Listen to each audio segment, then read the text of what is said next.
नेतृत्वाखाली प्रॅक्टिकलमध्ये काम केलं. मी 8 वेळा महाराष्ट्र उलटापालटा केला.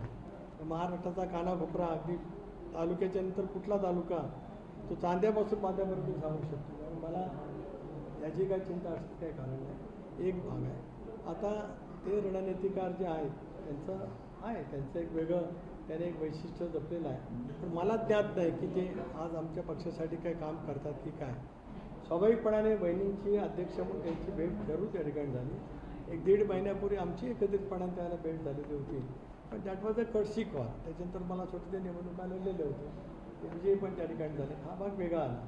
त्याच्यामुळे आम्ही पक्षाचं संघटन या राज्यामध्ये बांधत असताना हे आम्ही सगळेजण प्रॅक्टिकल असल्यामुळे जनतेला, तरुणाईला, शेतकरी लोकांना, व्यावसायिकांना नेमकं काय हवं आहे याचा प्रदीर्घ अनुभव असल्यामुळे आम्ही त्या पद्धतीने पक्षाची बांधणी त्या ठिकाणी करत आलो. कोणाचा सल्ला मिळाला तर तो ठीक आहे.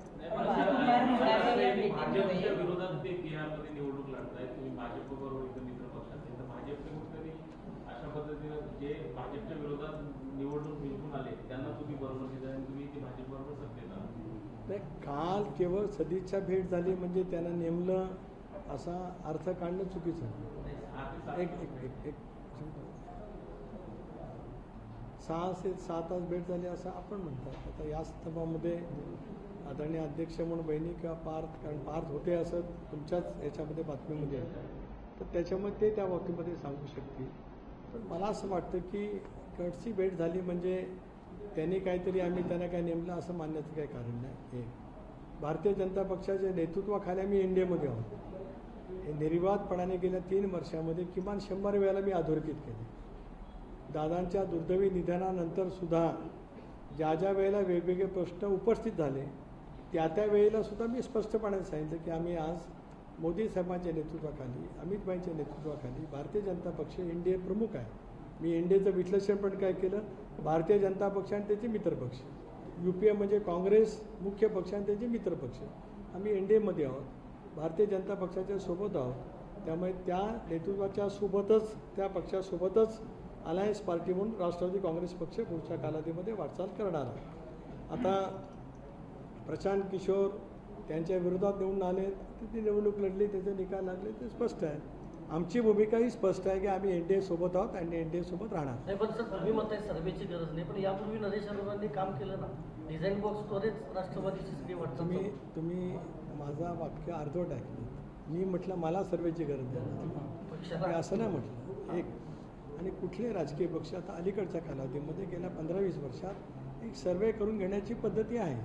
मी माझ्यापुरती सांगितलं, कारण त्याला प्रश्न विचारला मला बदललं जाईल का त्याच्याबद्दलचं मी उत्तर दिलं. ते आपण विनाकारण कसं होतं की आता सगळं अनकट दाखवा, नाही तर मग पुन्हा त्याच्यातून आणखीन तिसरं काहीतरी सुरू व्हायचं. तर ऐकून घ्या.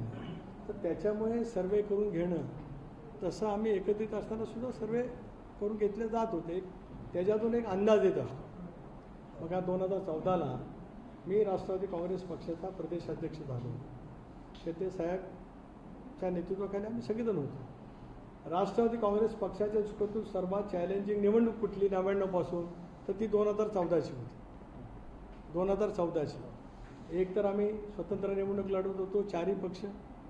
त्यावेळेला त्या कालावधीमध्ये प्रचंड प्रमाणावरती राष्ट्रवादी काँग्रेस पक्षावरती विशेष करून दादा, मी असेल, भुजबळ साहेब असेल, आमच्यावरती खूप मोठ्या प्रमाणावरती आरोप झाले होते.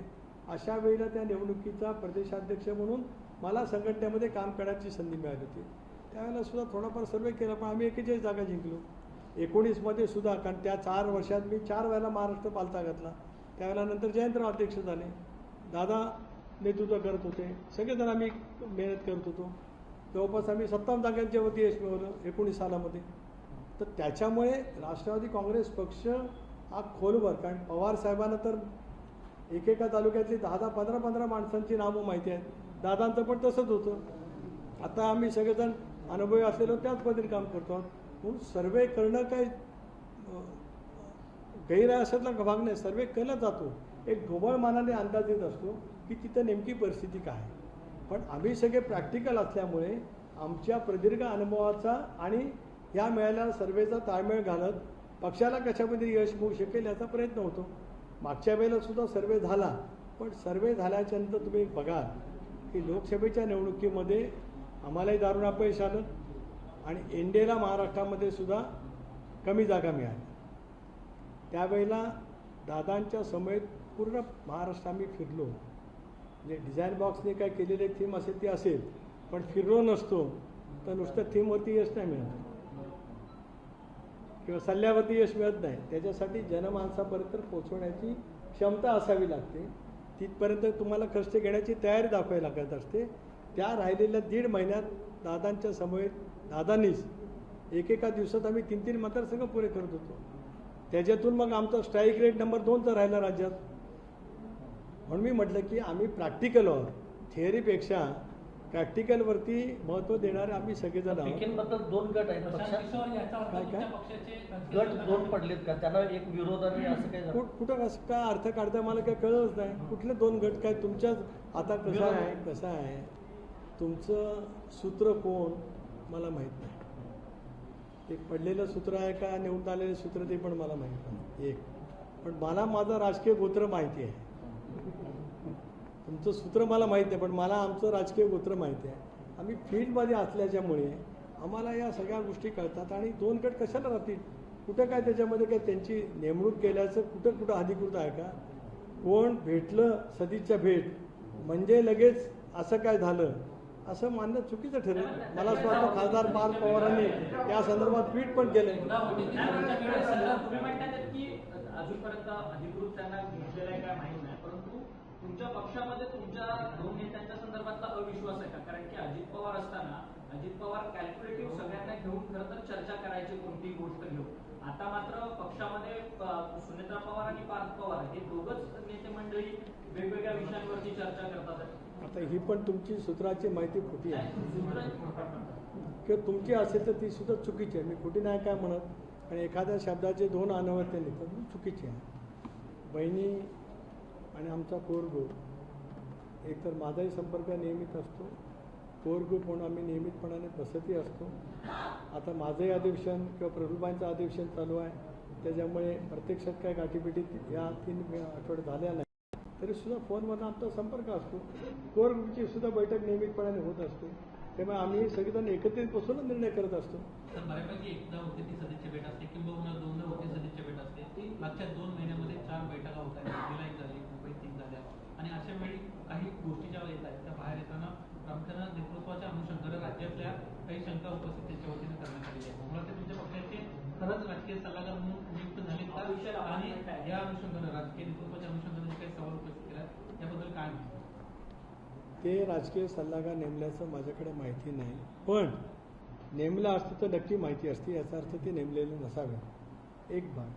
दुसरा महत्त्वाचा भाग, राज्य नेतृत्वाच्या बाबतीमध्ये त्यांचा कोणाचा सल्ला किंवा काय हा भाग त्या ठिकाणी येतच नाही ना. कारण NDAमध्ये सामील होण्याचा निर्णय घेत असताना ज्या हिरिरीने आम्ही सगळेजणांनी मिळून तो निर्णय घेतला, तो निर्णय घेतल्याच्या नंतर तो महाराष्ट्राच्या कानाकोपऱ्यामध्ये पोचवण्यासाठी घेतलेली प्रचंड मेहनत आम्ही पाहिली. त्याच्यातून यश प्राप्त त्या ठिकाणी केलं. त्याच्या अंतर्गत काय गैरवाजवी आहे, त्याच्यामध्ये काही वेगळा अर्थ असण्याचं काही कारणच नाही. त्याबद्दल नाराजी अशाही बातम्या आल्या. असू दे ना. आता तुमच्या बातम्यावरती मी काय त्याच्यावरती बोलणार?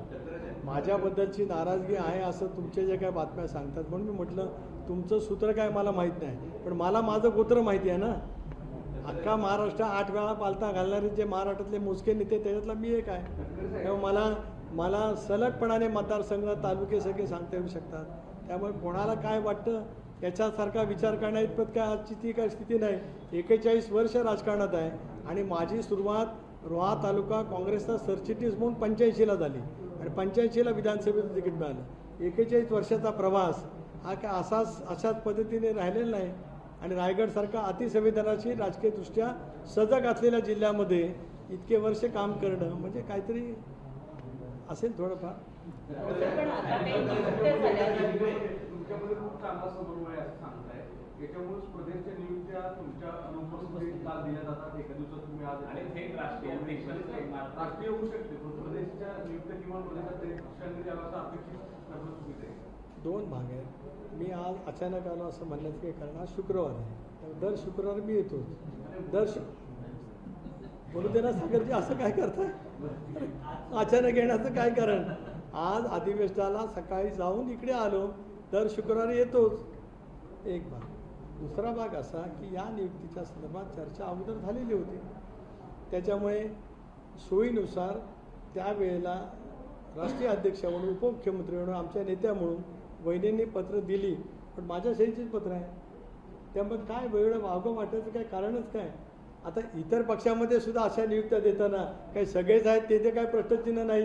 तुम्हाला सगळेच प्रश्न राष्ट्रवादीबद्दलच का वाटतात आणि का विचारलं जातं हे सुद्धा माझ्यासाठी एक थोडंसं अनाकलनीच आहे. राष्ट्रवादी काँग्रेस पक्षाला जे काही नियुक्त्या मिळाल्या, ज्या नियुक्त्या मिळाल्या त्या नियुक्त्यांमध्ये केवळ मुंबई नाही, पुणेच का सेंटर पॉईंट ठरला. यामध्ये बाकीचे नाराज आहे. नाशिकला एक पद दिलं तर बाकीचे सुवर्ण त्रिकोणाच्या बाहेर नाही. गोल्डन ट्रायंगल मुंबई, पुणे, नाशिक हा औद्योगिक परिभाषेत आहे. पुणे जिल्हा राष्ट्रवादी काँग्रेस पक्षाचा बालेकिल्ला आहे. 99 सालापासून झालेल्या प्रत्येक निवडणुकीमध्ये पुणे जिल्हा परिषद अजितदादांनी पवारसाहेबांच्या नेतृत्वाखाली आणि अजितदादांचे कष्ट, मेहनत, त्यांचा अप्रोच, कमालीची संवेदनशीलता, कामाच्या बाबतीमध्ये त्यांनी दाखवली दूरदृष्टी, याच्यामुळे त्या जिल्ह्यामध्ये स्वाभाविकपणाने राष्ट्रवादी काँग्रेस पक्षाला सर्वाधिक यश या राज्यामध्ये मिळालं. ते नेहमी तिथे मिळालं. नाशिकने पण दिले. यावेळच्या निवडणुकीमध्ये नाशिकचे हे सुद्धा अधोरेखित झालं. पण आघाडीच्या राजकारणामध्ये अनेक वेळेला जागा कमी मिळतात. आता रायगडमध्ये एकच जागा मिळते, रत्नागिरीमध्ये एकच मिळते. अशा वेळेला तर कोल्हापूरमध्ये सुद्धा 2 जागा मिळाल्या. साताऱ्यामध्ये आम्हाला 2 जागावरती लढता आलं. त्यापेक्षा जास्त जागांवर आम्ही लढू शकलो नाही. सांगण्याचा माझा मतितार्थ असा आहे की प्रत्येक जिल्ह्यामध्ये कार्यकर्त्यांचं पोटेन्शियल तयार होत असतं. आता ते त्या जिल्ह्यातले आहेत म्हणून पोटेन्शियल असलेल्या नमुने तर त्यांच्यावर अन्याय होऊ शकतो. आता तुम्ही म्हणता त्याप्रमाणे कोणाला टीका करण्यासाठी तसं म्हणता येईल, पण ते टीका करण्यासाठी नाही, पक्ष गुणवत्तेवरती चालतो.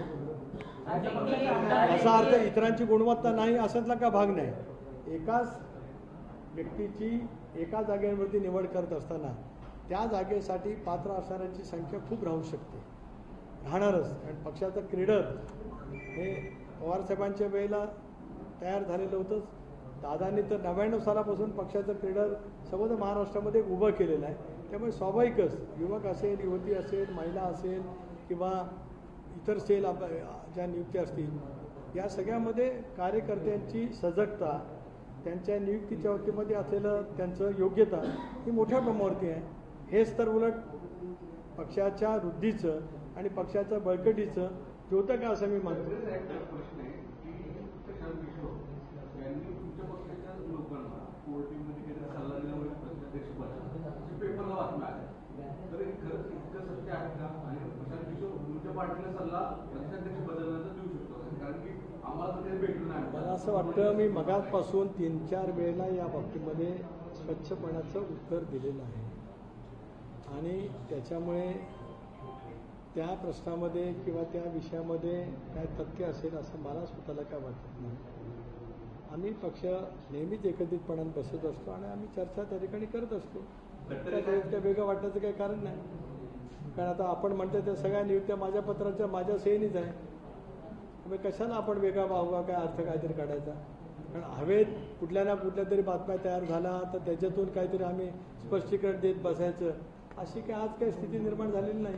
15 ऑगस्ट जवळ येत आहे.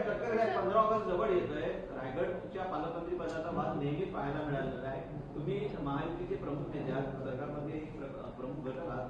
काय माहिती आहे रायगडच्या पालकमंत्री पदाचा वाद कुठला आहे का? यावेळेला झेंडावंदन कोण करणार? मुख्यमंत्री, उपमुख्यमंत्री यांच्याजवळ पूर्ण चर्चा झालेली आहे. त्या संदर्भातला निर्णय त्यांच्याकडनं नक्की त्या ठिकाणी लवकरात लवकर होईल. धन्यवाद. आज एनडीएची बैठक झाली. सगळ्यांनी पंतप्रधानांना सगळ्यांना भेटले. गेल्या काही दिवसात सातत्यानं वेगवेगळ्या पक्षाच्या आपल्या सहयोगी पक्षांच्या बऱ्याच आमदारांना, खासदारांना ते भेटत आहेत. काय सध्या वातावरण आहे, काय चर्चा सध्या सुरू आहे? कारण ज्या पद्धतीनं जेनझींचं आंदोलन मोठं झालं त्यानंतर सरकार कुठेतरी जेनझींमध्ये, तरुणाईंमध्ये आपलं जे मलिन झालेली प्रतिमा आहे ती सुधारू पाहते अशी त्यातून चर्चा आणि जे सहयोगी पक्ष आहे त्यांना सुद्धा सोबत घेऊ पाहते.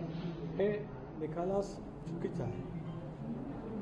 प्रत्येक अधिवेशनामध्ये दर मंगळवारी NDAच्या सगळ्या खासदारांची बैठक होत असते. गेल्या 3 आठवड्यामध्ये एनडीएची मंगळवारची बैठक बालयोगी सभागृहामध्ये त्या ठिकाणी होत आली. त्याला पंतप्रधान महोदय, सगळे मंत्री महोदय, एनडीएचे सगळे आमदार, खासदार, राज्यसभा, लोकसभेचे सगळे त्या ठिकाणी असतात. काल आणि आज एनडीएच्या नवनिर्वाचित राज्यसभेच्या पहिल्या टर्मच्या खासदारांना पंतप्रधान महोदय भेटले. काल परवा भारतीय जनता पक्षाच्या पहिल्या टर्मचे जे आता राज्यसभेत निवडून आले त्यांना भेटले. आज एनडीएच्या पहिल्या टर्मच्या राज्यसभेच्या खासदारांना भेटले. आता पंतप्रधान महोदयांची कार्यशैली आहे की ते सर्वांशी संवाद करतात. एक एनडीए म्हणून सगळ्यांची बैठक होते, त्याच्यात संवाद होतोच. आता ही नवीन प्रथा त्यांनी एक उत्तम बैठक केली की नव्याने राज्यसभेवरती निवडून आलेले जे आहेत एनडीएची संबंध राज्यभर देशभरातले त्यांच्याशी त्या ठिकाणी केला. त्याच्यामुळे किंवा गेले काही दिवस इन्स्टावरून स्वतः व्हिडिओ माध्यमातून ते नवीन तरुणांशी त्या ठिकाणी संवाद करत आहेत. त्यामुळे त्याच्यामध्ये काय वेगळं वावगा असण्याचं काही कारण नाही. अधिवेशन म्हणजे 18व्या लोकसभेमध्ये असो, मागच्या लोकसभेमध्ये असो, दर मंगळवारची बैठक ही एनडीएची ठरलेली आहे. ती आत्ता 24 पासून सुद्धा नियमितपणाने होती की ज्याला मी उपस्थित राहिलो. या 19 ते 24 मला उपस्थित राहण्याचा काही संबंध नव्हता, कारण मी त्याला UPमध्ये होतो. पण एनडीएच्या बैठका या दर मंगळवारी नियमित त्या ठिकाणी होतात. पक्षाचे आमदार आहेत विक्रम काकडे यांनी थेट गृहमंत्री अमित शहा यांची भेट घेतली. तर एखाद्या पक्षाच्या मोठ्या नेतृत्वाला भेटायला बोलवलं जातं, परंतु नवनिर्वाचित आमदाराला थेट गृहमंत्र्यांकडनं बोलावणं आलेलं आहे. त्याबद्दलची काही माहिती आमदारांनी तुमच्यापर्यंत दिली आहे? कसं आहे, सदिच्छा भेट घेणं आणि बोलवणं आणणं याच्यात खूप फरक आहे, खूपच अंतर आहे. दिल्लीत आल्याच्यानंतर वेळ मागितल्यानंतर त्यांना भेटले वेगळं, आणि बोलवणं आता हा दोन ध्रुवाचे ते वेगळे आहेत विषय आहेत. तर कोण दिल्लीत आलं तर भेटले तर त्याच्यात मागं वाटण्याचं काही कारण नाही. पद्मविभूषणचा खरं तर विषय मांडला तुमच्या या सांगितलं ना, सर्वांना मिळून एकत्रितरित्या पत्र दिलं होतं. तुमची अमित शहाची भेट झाली, काही अनुषंगानं आपलं देखील काही इथपर्यंत केला? माझी अगोदरच चर्चा झालेली होती. आता प्रत्येकजण आपापल्या पद्धतीने संधी मिळतो त्यावेळेला, कारण हा आमच्या सर्वांच्यासाठी एक भावनाप्रधान संविधानाशील भाग आहे. दादांचं लोकोत्तर कार्य महाराष्ट्रासाठी देशासाठी जे झालं आहे, त्यामुळे पद्मभूषण पुरस्काराने दादांना त्या ठिकाणी सन्मानित करावं म्हणून ही आमची सर्वांचीच इच्छा आहे. आता प्रत्येकाला ज्या वेळेला ते मांडण्याची संधी मिळते त्याला प्रत्येकजण मांडतो. आता याच अधिवेशनामध्ये मला स्वतः चेतन तुपेंनी तो विषय मांडला. आमदारांनी सुद्धा एकत्रितपणाने पत्र मुख्यमंत्री महोदयांना त्या ठिकाणी दिले.